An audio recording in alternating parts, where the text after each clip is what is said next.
मेरा नाम शैलजा है। आज मैं आपको अपनी सच्ची कहानी सुनाने जा रही हूँ। मैं किचन में बैठकर चूल्हा फूंक रही थी कि तभी मेरी मामी दंदनाती हुई मेरे पास आई और मेरे बालों को कसकर पकड़कर खींचते हुए बोली, क्यों री, अभी तक तूने ना तो बर्तन धोए हैं और ना ही कपड़े। यहाँ चूल्हे के पास बैठकर क्या मटर गश्ती कर रही है? मैंने कहा, मामी मैं बस अभी सब्जी चढ़ाकर जा ही रही थी। वो कहने लगी, अच्छा, अब तू मुझसे जवान लड़ाएगी?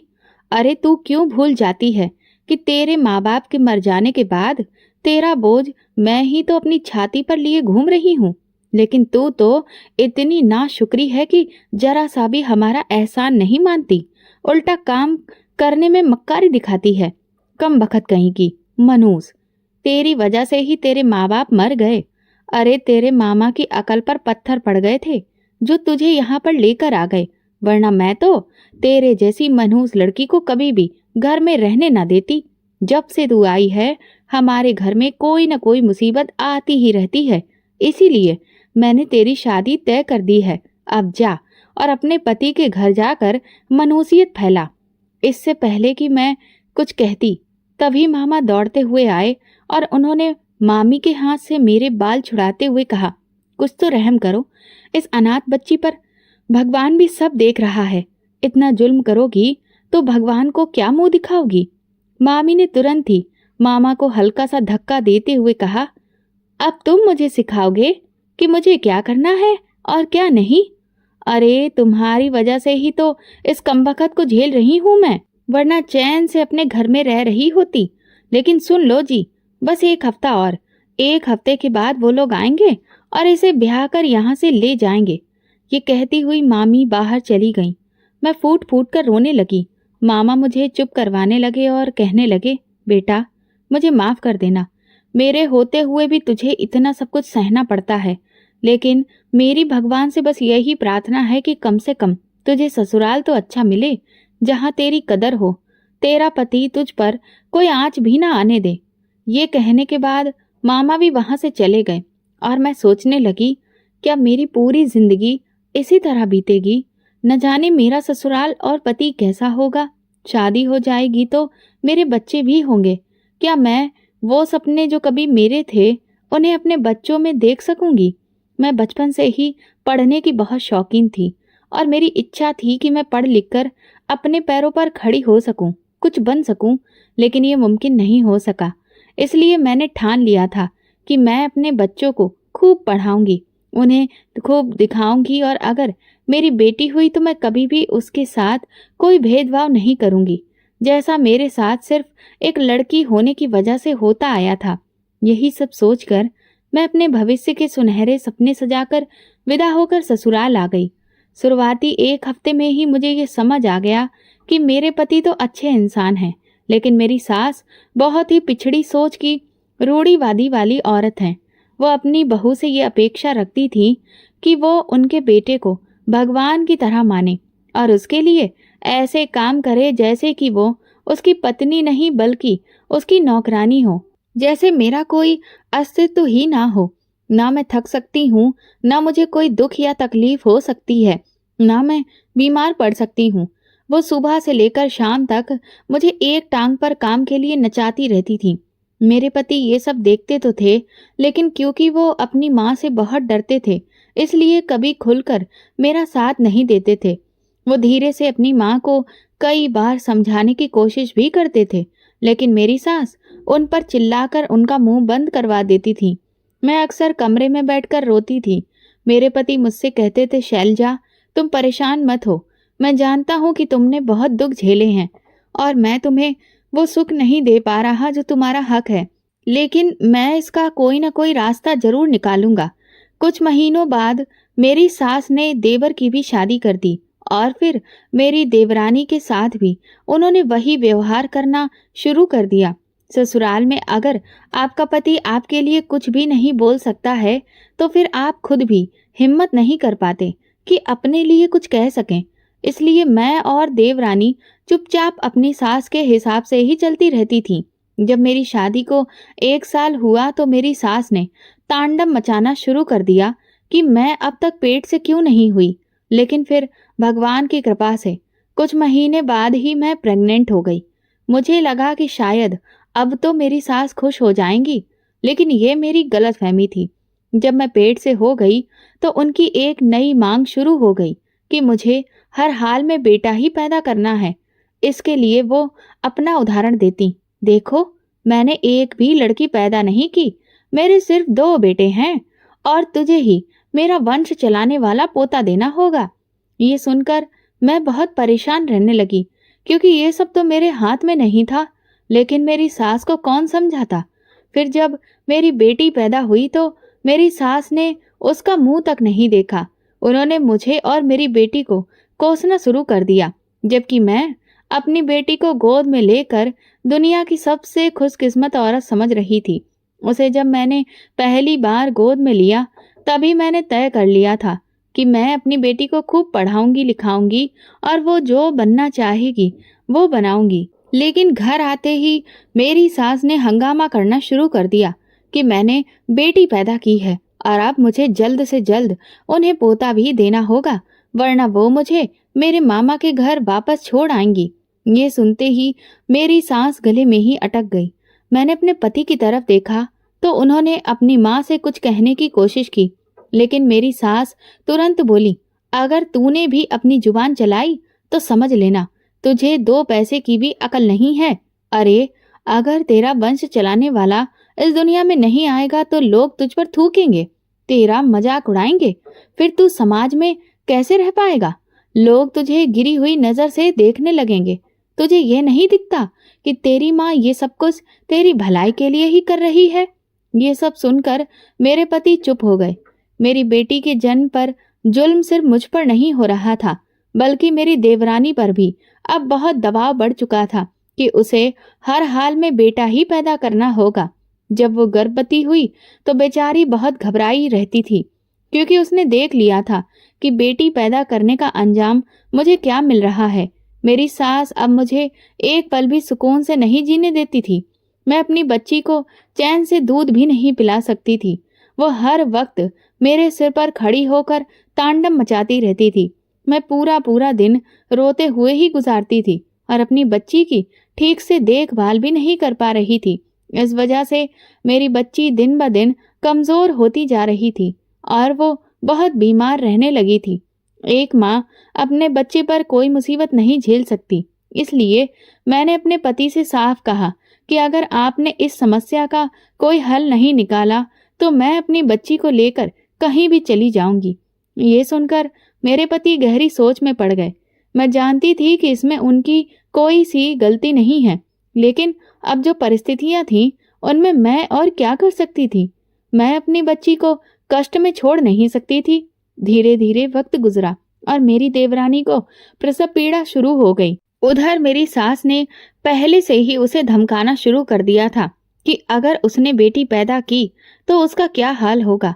वो बेचारी वैसे ही दर्द से जूझ रही थी और ऊपर से मेरी सास उसका बीपी और बढ़ा रही थी।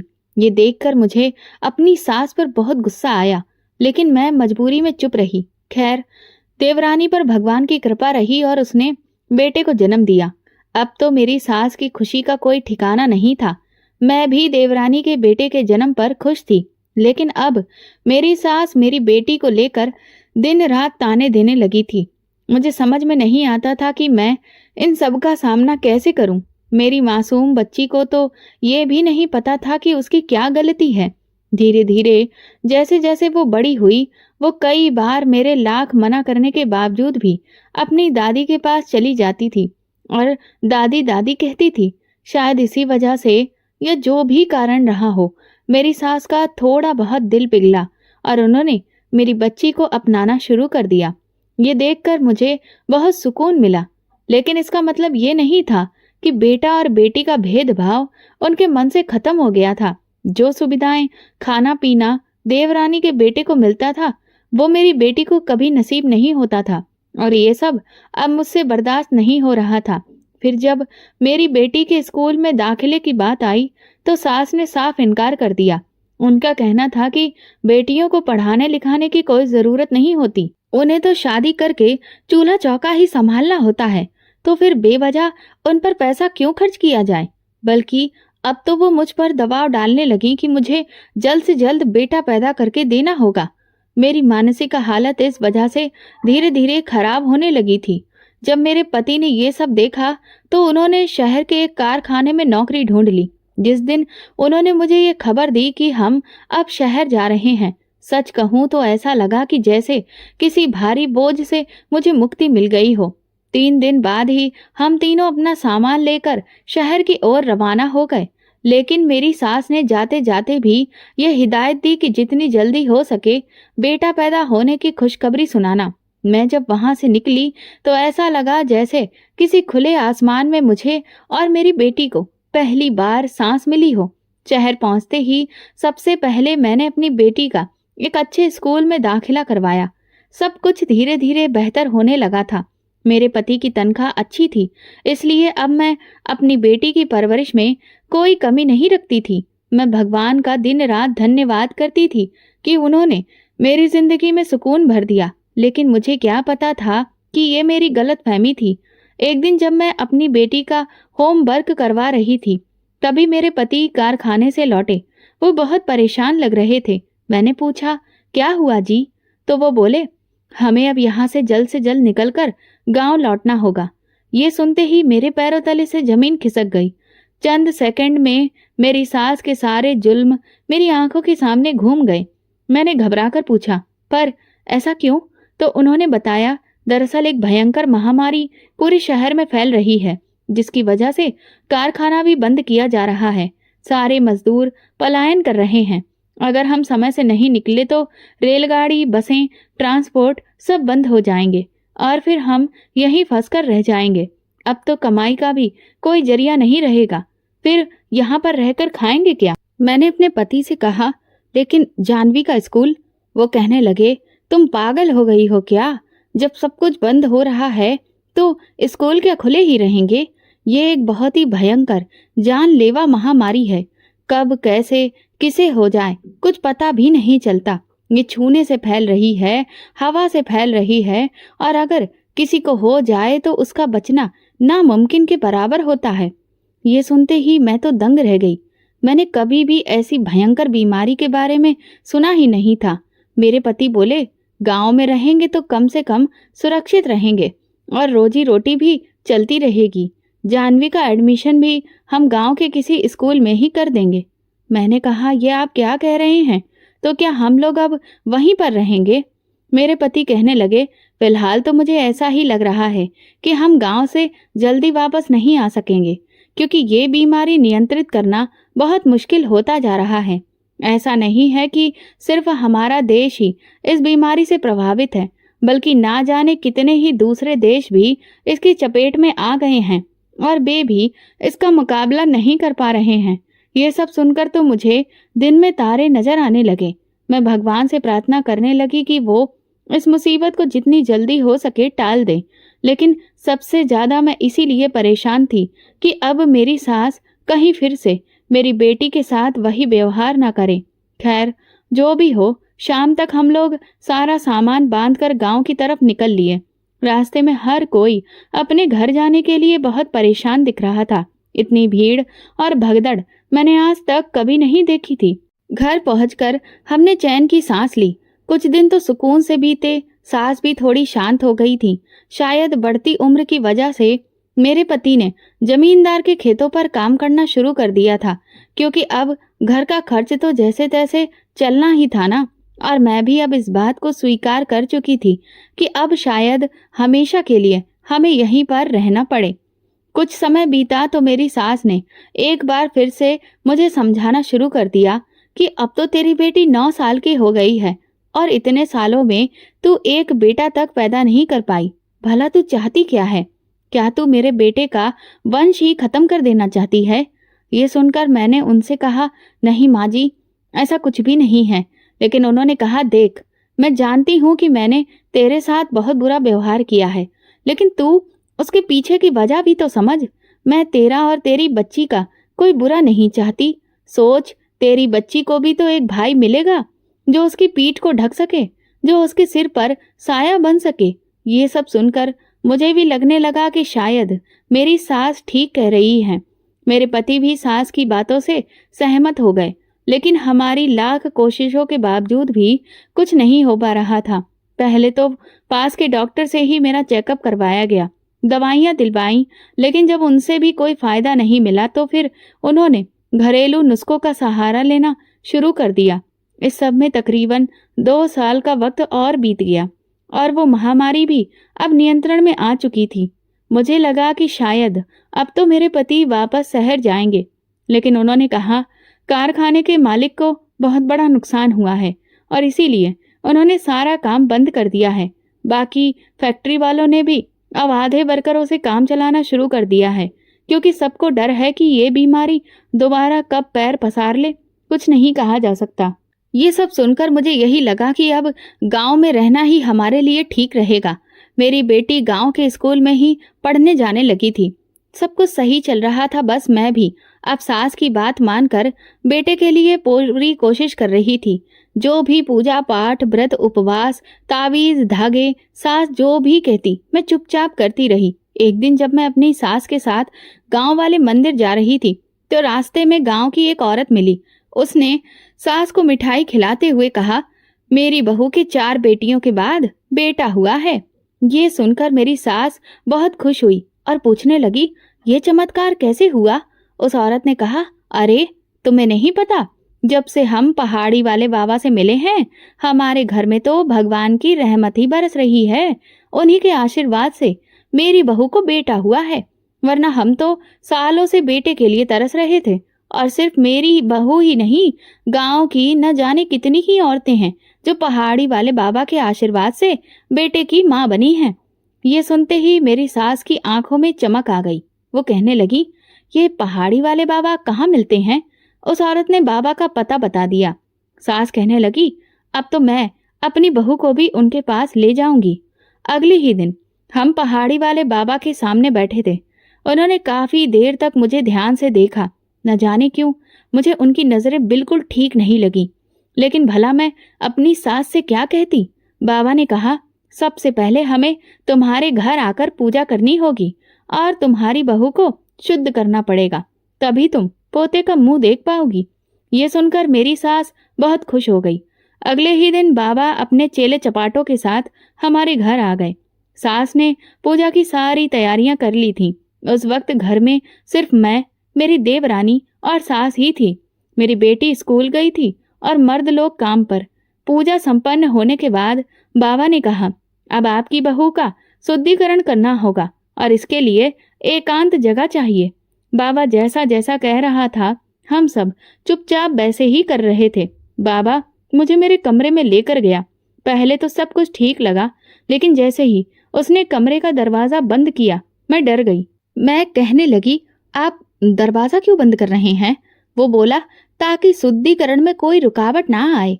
ये कहकर वो धीरे धीरे मेरे करीब आने लगा, इतना करीब जो किसी भी औरत की सीमा से बाहर था। मैंने पहले उसे समझाने की कोशिश की कि मुझसे दूर रहें, लेकिन वो शैतानों की तरह हंसने लगा और बोला, चुपचाप जैसा कह रहा हूँ वैसा करो। तुम्हें बेटा चाहिए है ना?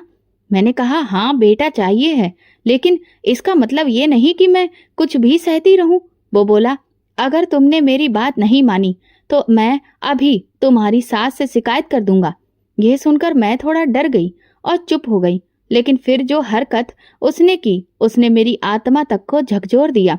मैंने उसे झटका देकर दूर फेंका। वो पूरी तरह से बौखला गया और गुस्से में बोला, तेरी इतनी हिम्मत, तूने मेरा अपमान किया। आज तक किसी औरत ने मुझ पर हाथ नहीं उठाया है। तूने बहुत बड़ी गलती कर दी है। अगर तू चुपचाप मेरी बात मान लेती, मुझे खुश कर देती तो सब कुछ ठीक रहता। अब देख मैं तुझे कैसे सबक सिखाऊंगा। एक दिन तू खुद चलकर मेरे पास आएगी। मुझे समझ में ही नहीं आ रहा था कि अब मैं क्या करूं। जैसे ही बाबा ने दरवाजा खोला उसने हंगामा मचा दिया। वो चिल्ला चिल्ला कर कहने लगा, घोर अनर्थ हो गया है। इस बहू के ऊपर तो एक चुड़ैल का साया है। ये सुनते ही मैं, मेरी देवरानी और सास सब हैरान रह गए। मैं तुरंत चिल्लाते हुए बोली, झूठ बोल रहा है ये बाबा, मेरे ऊपर किसी का कोई साया नहीं है। ये ढोंगी बाबा है। दरवाजा बंद करके। ये मेरे साथ गलत करने की कोशिश कर रहा था और जब मैंने विरोध किया तो ये अब झूठी कहानी बना रहा है। लेकिन बाबा ने तुरंत बीच में मुझे रोकते हुए कहा, ये सब तुम्हारी बहू नहीं, इसके अंदर बैठी हुई चुड़ैल बोल रही है, जो नहीं चाहती कि तुम्हारा भला हो और तुम कभी पोते का मुंह देखो। मैं उस वक्त चीखती रही, चिल्लाती रही, अपने ससुराल वालों को समझाती रही, लेकिन मेरी सास को मुझ पर भरोसा ही नहीं हुआ। वो बाबा की बातों पर आंख बंद करके विश्वास करने लगी। इस बीच मेरे पति भी घर लौट आए। उन्होंने जब इतना शोर शराबा देखा तो हैरान रह गए। मैंने उन्हें अपनी सफाई देने की कोशिश की, लेकिन इससे पहले कि मेरी सास और बाबा ने मेरे खिलाफ ऐसी ऐसी बातें कहीं कि उन्होंने भी शक करने लगे और मेरा साथ देने की बजाय उन लोगों की बातों में आ गए। ये देखकर मुझे बहुत दुख हुआ। मेरी सास तुरंत ही बाबा जी के पैरों में गिर गई और कहने लगी, अब आप ही हमें इस मुसीबत से छुटकारा दिलाइए और मेरी बहू को इस चुड़ैल से आजाद करवाइए। बाबा कहने लगा, इसके लिए तो तुम्हारी बहू को बहुत कठिन परीक्षा देनी पड़ेगी, क्योंकि ये चुड़ैल बहुत जिद्दी है। ये इतनी आसानी से तुम्हारी बहू को छोड़ने वाली नहीं है। सास कहने लगी, चाहे कितनी भी कठिन परीक्षा क्यों ना हो, मेरी बहू हर तरह की परीक्षा देगी। आप बस एक बार बताइए तो सही। बाबा ने कहा, ठीक है, परसों के दिन तुम लोग बड़े पेड़ वाले चौक पर आ जाना। वहां मैं पहले से ही सारी चीजों का इंतजाम करके रखूंगा। ये कहकर वो बाबा वहां से चला गया। मैं उसकी बात सुनकर बहुत डर गई थी। न जाने वो बाबा मुझे क्या करवाने वाला था। इतना तो समझ में आ गया था कि वो मुझसे बदला लेने के लिए और सबक सिखाने के लिए किसी भी हद तक जा सकता था। मैंने अपनी सास और पति से कहा कि मैं वहां हरगिज नहीं जाऊंगी, तो वो लोग कहने लगे, हमें अच्छे से पता है कि तुम वहां क्यों नहीं जाओगी, क्योंकि ये तुम नहीं, वो चुड़ैल बोल रही है, जो हमारे घर पर बुरी नजर गड़ा कर बैठी है। लेकिन तुम जाओगी कैसे नहीं, हम तुम्हें वहां पर जरूर लेकर जाएंगे। 2 दिन मेरे रो रो कर ही गुजरे। मेरी बेटी भी बहुत परेशान थी कि मैं इतना क्यों रो रही हूँ, लेकिन मैं भला उस बच्ची से क्या कहती कि मेरे साथ क्या होने वाला है।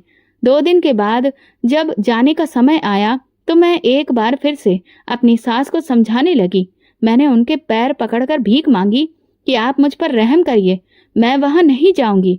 लेकिन मेरी सास ने मेरी एक भी नहीं सुनी। यहाँ तक कि मेरे पति ने मुझे धमकी दी कि अगर मैंने उनकी बात नहीं मानी तो वो मुझे तलाक दे देंगे।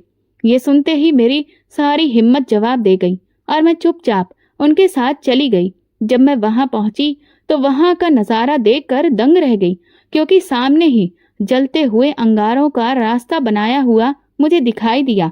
मैं समझ गई थी कि अब मेरे साथ यहाँ पर क्या होने वाला है। जब मैंने एक नजर बाबा के ऊपर डाली तो उसने तिरछी मुस्कान देते हुए मुझे देखा। उसकी आंखों में साफ नजर आ रहा था कि वो अब मुझे इतनी भयंकर तकलीफ देने वाला है जिसकी कोई इंतहा नहीं। इससे पहले कि मैं कुछ कह पाती, बाबा ने मेरी सास से कहा, तुम्हारी बहू के इलाज के लिए यही सबसे बेहतरीन प्रक्रिया है, इसलिए अपनी बहू को इस जलते हुए कोयले पर चलने के लिए कहो। ये सुनते ही मैं जोर जोर से रोने लगी और उन लोगों से भीख मांगने लगी, लेकिन उनमें से कोई भी मेरी बात सुनने को तैयार नहीं था। मेरे पति को हालांकि मुझ पर थोड़ा तरस आया और वो बाबा से कहने लगा, क्या कोई दूसरा रास्ता नहीं है जिससे मेरी पत्नी का इलाज हो सके, क्योंकि इससे तो उसे बहुत तकलीफ होगी। लेकिन वो बाबा तो मुझसे बदला लेने पर तुला हुआ था, इसीलिए उसने साफ इनकार कर दिया। साथ ही उसने ये भी कहा कि अगर आज ये प्रक्रिया पूरी नहीं हुई तो तुम्हारे पूरे परिवार पर कोई भयानक विपदा आ जाएगी। हो सकता है कि परिवार में से किसी की जान भी चली जाए। ये सुनते ही मेरे पति भी पीछे हट गए और फिर मजबूरन मुझे उस बाबा की बात माननी पड़ी और उन जलते हुए कोयलों पर चलना पड़ा। कोयले पर चलने की वजह से मेरे पांव बहुत बुरी तरह से जल गए थे और मुझे चक्कर आने लगा। मैं आधी खुली आंखों से देख रही थी कि वो बाबा बहुत खुश हो रहा था। इसके बाद मुझे जैसे तैसे उठाकर घर लाया गया। मेरी सांसें बुरी तरह से फूली हुई थीं। बाबा कहने लगा, अब बेटा पैदा हो, इससे जुड़ी हुई प्रक्रिया को पूरा करने के लिए तुम्हें अपनी बहू को मेरे आश्रम में लेकर आना पड़ेगा। जिसके लिए मेरी सास और पति दोनों तैयार हो गए। फिर मेरा शुद्धिकरण एक बार फिर से करने के नाम पर बाबा ने सबको कमरे से बाहर निकाल दिया और मेरे पास आकर बैठ गया। धीरे से मेरे कान में बोला, देख मेरे खिलाफ जाने का नतीजा। ये कहते हुए वो जोर जोर से हंसने लगा और बोला, अब मेरी बात कान खोलकर सुन ले।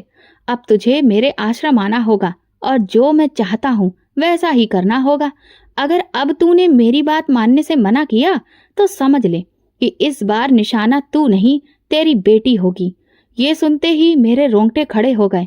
वो बाबा इतना नीच इंसान था कि अपनी मनमानी के लिए किसी भी हद तक गिर सकता था, लेकिन मैंने ये कभी नहीं सोचा था कि उसकी गंदी नजर मेरी बेटी पर भी होगी। वो कहने लगा, तू सोच ले, अगर इस बार तूने इनकार किया तो सजा तेरी बेटी को मिलेगी। फिर वो मीठी मीठी बातें करते हुए ढोंग रचाकर बोला, देख मैं भी तेरे जैसी खूबसूरत औरत को इतना कष्ट नहीं पहुंचाना चाहता, लेकिन तूने ही मुझे मजबूर किया कि मैं तेरे साथ ये सब करूं। अगर तू चुपचाप मेरी बात मान लेती तो इतना सब ड्रामा करने की जरूरत ही क्या थी। अब तो तू समझ ही गई होगी कि तेरी बात पर विश्वास करने वाला कोई नहीं है और मैं जो कह दूंगा वही सबके लिए पत्थर की लकीर है। इसलिए मेरी बात समझ, खुद को और अपनी बच्ची को तकलीफों से बचा और अच्छे से तैयार होकर मेरे आश्रम आ जाना और मुझे खुश कर देना, जिससे तेरा भी भला हो जाएगा और मेरा भी दिल खुश हो जाएगा, समझी। ये कहकर वो वहां से चला गया, लेकिन मेरे आंसू रुकने का नाम नहीं ले रहे थे। मुझे समझ में नहीं आ रहा था कि मैं इस बाबा का असली चेहरा सबके सामने कैसे लाऊं। मेरी बेटी मेरे पास आकर बुरी तरह से रोने लगी। वो कहने लगी, माँ ये आपको क्या हो गया है? सब लोग आपको इतनी तकलीफ क्यों दे रहे हैं? मैंने जानवी से कहा, तू चिंता मत कर बेटा, तेरी माँ सब कुछ धीरे धीरे ठीक कर लेगी। 2 दिन के बाद मेरे ससुराल वाले मुझे उस बाबा के आश्रम में ले जाने की तैयारी करने लगे, लेकिन मैंने साफ इनकार कर दिया कि मैं वहां बिल्कुल नहीं जाऊंगी, चाहे कुछ भी हो जाए।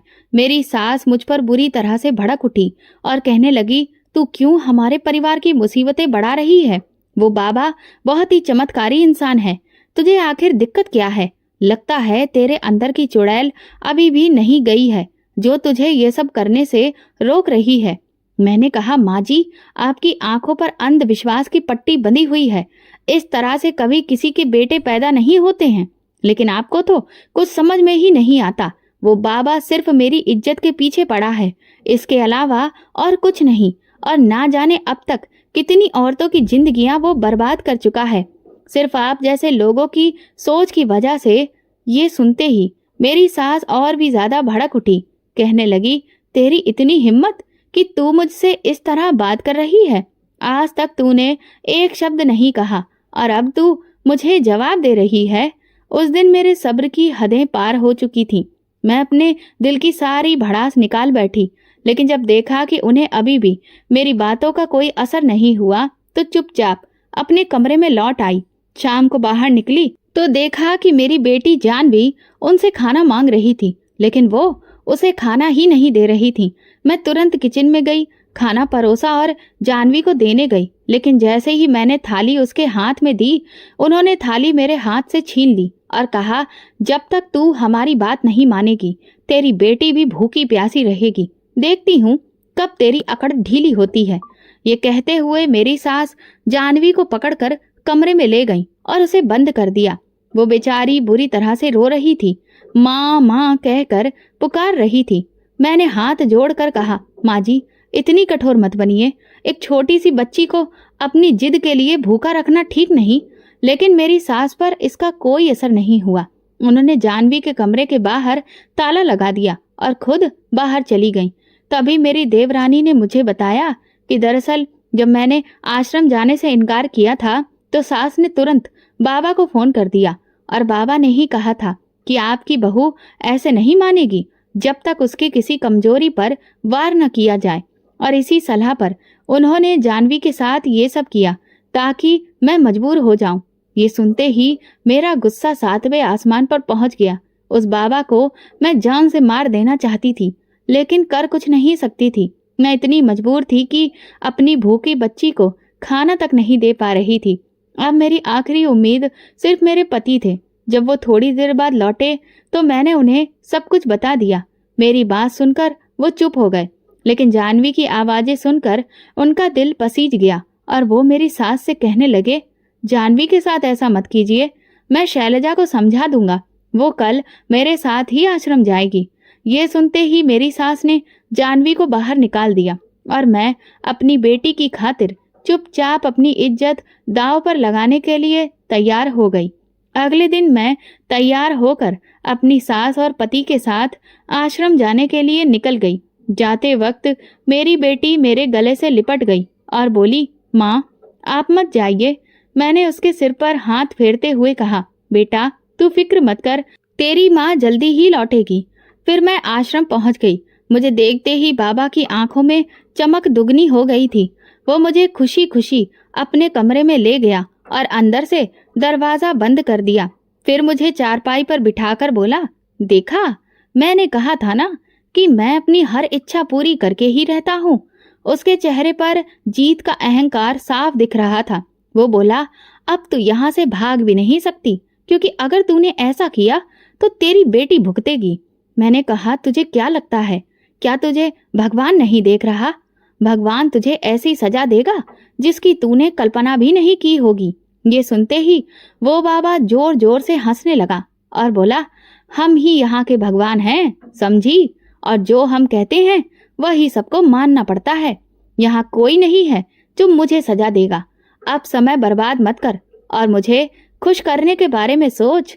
ये कहते हुए वो मेरी तरफ बढ़ा और मैंने अपनी आंखें बंद कर ली। मैं लगातार भगवान से प्रार्थना करने लगी, अब बस आपका ही सहारा है, हे भगवान मुझे बचा लो। तभी अचानक आश्रम का दरवाजा खुला और पुलिस अंदर घुस आई। पुलिस ने बाबा को घसीटते हुए बाहर ले लिया। ये देखकर मैं स्तब्ध रह गई। मेरी सास भी हैरान खड़ी थी और कहने लगी, ये सब क्या हो रहा है? ये बाबा जी तो बहुत अच्छे हैं, आप इनके साथ ऐसा क्यों कर रहे हैं? थोड़ी ही देर में वहां बहुत भीड़ जमा हो गई। तब पुलिस ने बताया, हमें शैलजा के पति ने ही फोन करके बुलाया था। ये सुनकर मैं चौंक गई। मेरे पति ने कहा, माँ आपके कहने पर मैंने कभी शैलजा की कोई बात नहीं मानी, लेकिन आज जब हम आश्रम जा रहे थे तो शैलजा ने सिर्फ एक बात कही। मैं अपनी बेटी की कसम खाकर कहती हूँ कि वो बाबा ढोंगी है और मैं जानता हूँ कि शैलजा अपनी बेटी से अपनी जान से भी ज्यादा प्यार करती है। वो कभी भी उसकी झूठी कसम नहीं खा सकती। इसीलिए मैंने रास्ते में ही पुलिस को फोन कर दिया था। ये कहते हुए उन्होंने अपना मोबाइल निकाला और एक वीडियो चलाया। उस वीडियो में साफ दिखाई दे रहा था कि बाबा मेरे साथ किस तरह की हरकत करने की कोशिश कर रहा था। उसमें उसके गुनाह भी खुद उसकी जुबान से रिकॉर्ड हो चुके थे कि वो कैसे सबको बेवकूफ बनाकर औरतों का फायदा उठाता है। ये सब देखकर मेरी सास के पैरों तले से जमीन खिसक गई। वो आगे बढ़ी और उन्होंने बाबा के गाल पर जोरदार थप्पड़ मारा। इसके बाद पुलिस ने मेरे पति से वो वीडियो लेकर बाबा और उसके चेले चपाटों को गिरफ्तार कर लिया। मैंने अपनी सास से कहा, अंधविश्वास के चक्कर में न जाने कितनी ही औरतें इस बाबा के हाथों बर्बाद हुई हैं, और अगर समय रहते पुलिस नहीं आती तो मेरा भी वही हाल होता जो बाकी औरतों का हुआ है। इसके बाद हम लोग घर वापस आ गए। पूरे गांव को बाबा की असली सच्चाई पता चल चुकी थी। फिर जिन जिन औरतों के साथ बाबा ने गलत किया था उन्होंने भी खुलकर अपने बयान दिए। वे अब तक सिर्फ इसलिए चुप थी क्योंकि उन्हें अपनी इज्जत और शादीशुदा जिंदगी के बिगड़ जाने का डर था। सच सामने आने के बाद मेरी सास को अपने किए पर बहुत पछतावा हुआ, लेकिन बेटे और बेटी के बीच का भेदभाव अभी भी उनके मन से पूरी तरह से गया नहीं था। वे बार बार मुझसे कहती, भले ही वो बाबा ढोंगी निकला, लेकिन बुढ़ापे का सहारा तो बेटा ही बनेगा ना, वंश तो बेटा ही आगे बढ़ाएगा, बेटा ही हमारे नाम को रोशन करेगा। इसलिए तुझे तो बेटा पैदा करना ही होगा, तेरी बेटी तो किसी काम की नहीं है। मैं ये सब सुन सुनकर बहुत परेशान हो चुकी थी। इसलिए मैंने अपने पति से कहा कि वे चाहे तो शहर वापस जाएं या ना जाएं, लेकिन मैं अपनी बेटी को लेकर शहर जा रही हूँ। और खुद कोई छोटा मोटा काम करके उसकी परवरिश करूंगी। मेरा फैसला सुनने के बाद मेरे पति ने भी मेरा साथ दिया और फिर वो मेरे साथ शहर आ गए। मैंने ठान लिया था कि मैं अपनी बेटी को खूब पढ़ाऊंगी, लिखाऊंगी ताकि कोई भी उसे दबाने की कोशिश ना कर सके। इसलिए मैंने एक फैक्ट्री में काम करना शुरू कर दिया। इस तरह कई साल बीत गए।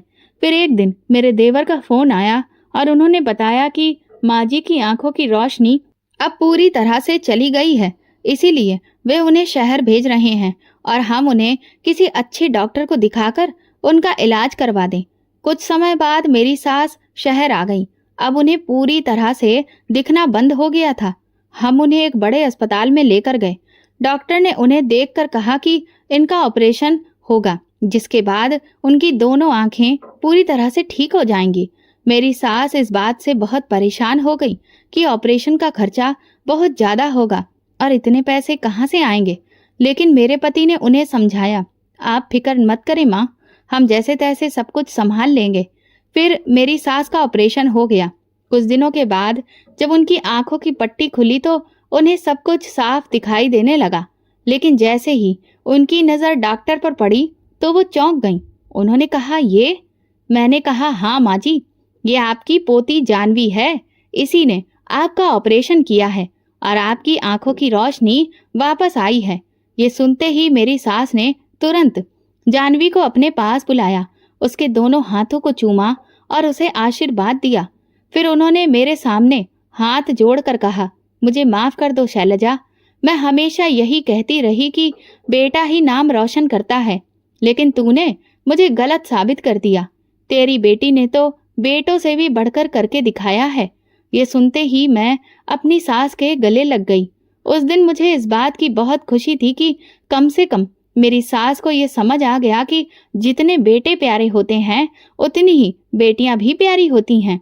कुछ समय के बाद मेरी बेटी जब सरकारी डॉक्टर बन गई तो वो 3 महीने के लिए गांव के सरकारी अस्पताल में कैंप लगाने गई। वहां उसने सभी गांव वालों का मुफ्त में इलाज किया, जिससे गांव वाले जानवी की तारीफ करते नहीं थकते थे। वे बार बार मेरी सास से कहते, आप बहुत भाग्यशाली हैं जो जानवी जैसी पोती मिली है। ऐसी पोती तो सबको मिले। ये सुनकर मेरी सास की छाती गर्व से फूल जाती थी। अब उन्हें बार बार अपने भेदभाव वाले व्यवहार पर पछतावा होता था। आज मेरी बेटी एक बहुत बड़ी डॉक्टर है। हम सब बहुत सारी सुख सुविधाओं का आनंद ले रहे हैं और ये सब केवल हमारी बेटी की मेहनत का नतीजा है। मेरी सास अब जानवी की तारीफ करते नहीं थकती। ये सब देखकर मुझे बहुत खुशी होती है। तो दोस्तों, आपको अगर हमारी कहानी पसंद आई हो तो प्लीज कमेंट करके जरूर बताइएगा और इस तरह की अंधविश्वास भरी सोच और बेटा बेटी के भेदभाव पर अपनी राय जरूर दीजिएगा। वीडियो को लाइक करिए और ज़्यादा से ज़्यादा शेयर करिए। अगर आप चैनल पर नए हैं तो सब्सक्राइब जरूर करें और नोटिफिकेशन बेल दबाएं ताकि अगली अपडेट सबसे पहले आपको मिले। धन्यवाद।